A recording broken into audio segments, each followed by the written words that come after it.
വിവാദ നിലപാടുകളുടെ പേരിൽ പലപ്പോഴും സംഗീത സംവിധായകൻ ഇളയരാജ വാർത്തകളിൽ ഇടം പിടിച്ചിട്ടുണ്ട്.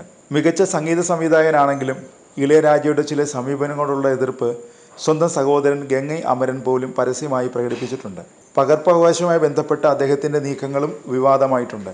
ഇപ്പോഴിതാ കോടതി തന്നെ ഇളയരാജയ്ക്കെതിരെ രൂക്ഷ വിമർശനം നടത്തിയിരിക്കുന്നു. പകർപ്പവകാശ കേസിൻ്റെ വിചാരണയ്ക്കിടെ ഇളയരാജയുടെ അഭിഭാഷകൻ നടത്തിയ പരാമർശത്തിനെതിരെയാണ് മദ്രാസ് ഹൈക്കോടതിയുടെ വിമർശനം. ഇളയരാജ ആർക്ക് മുകളിലല്ല, സംഗീത ത്രിമൂർത്തികളായ മുത്തുസ്വാമി ദീക്ഷിതർ, ത്യാഗരാജർ, ശ്യാമശാസ്ത്രി എന്നിവർക്ക് മാത്രമാണ് എല്ലാവർക്കും മുകളിലെന്ന് പറയാൻ കഴിയുക.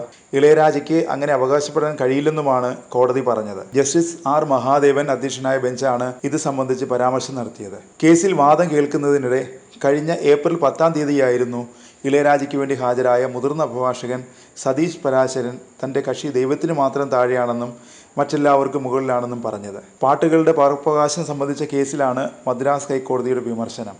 ഇളയരാജ മറ്റാരേക്കാളും മുകളിലാണെന്ന് അഭിഭാഷകൻ പറഞ്ഞതിന് മറുപടിയായിട്ടായിരുന്നു കോടതിയുടെ പരാമർശം.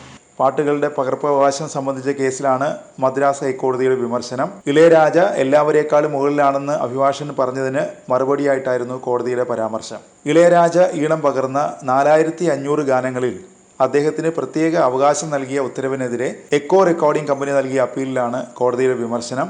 അപ്പീലിൽ തീരുമാനമാകുന്നതുവരെ ഗാനങ്ങളുടെ പകർപ്പവകാശത്തിലൂടെ നേടുന്ന പണം പ്രത്യേക അക്കൗണ്ടിൽ സൂക്ഷിക്കുകയോ കോടതിക്ക് കൈമാറുകയോ വേണമെന്ന് എക്കോ ആവശ്യപ്പെട്ടു.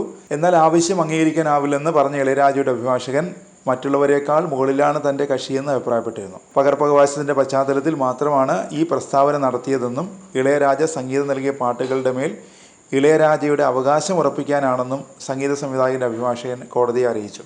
ഇളയരാജ സംഗീതം നൽകിയ 4500-ലധികം പാട്ടുകൾക്ക് അദ്ദേഹത്തിന് പ്രത്യേക അവകാശം നൽകിയ 2019 സിംഗിൾ ബെഞ്ച് ഉത്തരവിനെതിരെ echo recording company private limited Madras ഹൈക്കോടതിയിൽ സമർപ്പിച്ച ഹർജിയിലാണ് കോടതി വാദം കേൾക്കുന്നത്.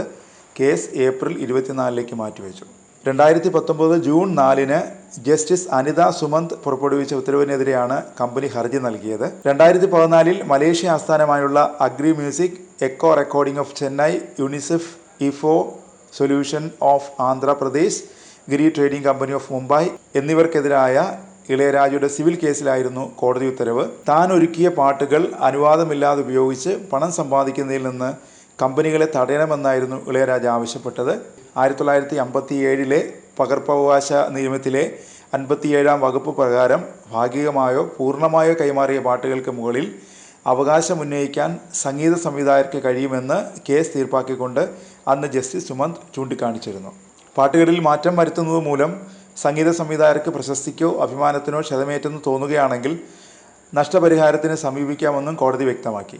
ഇളയരാജ സംവിധാനം ചെയ്ത പാട്ടുകളുടെ പകർപ്പവകാശം വിവിധ നിർമ്മാതാക്കളിൽ നിന്ന് സ്വന്തമാക്കിയ എക്കോ റെക്കോർഡിങ്ങിന് അത് ഉപയോഗിക്കാനുള്ള അവകാശമുണ്ടെന്നും വിധിയിൽ പറഞ്ഞിരുന്നു.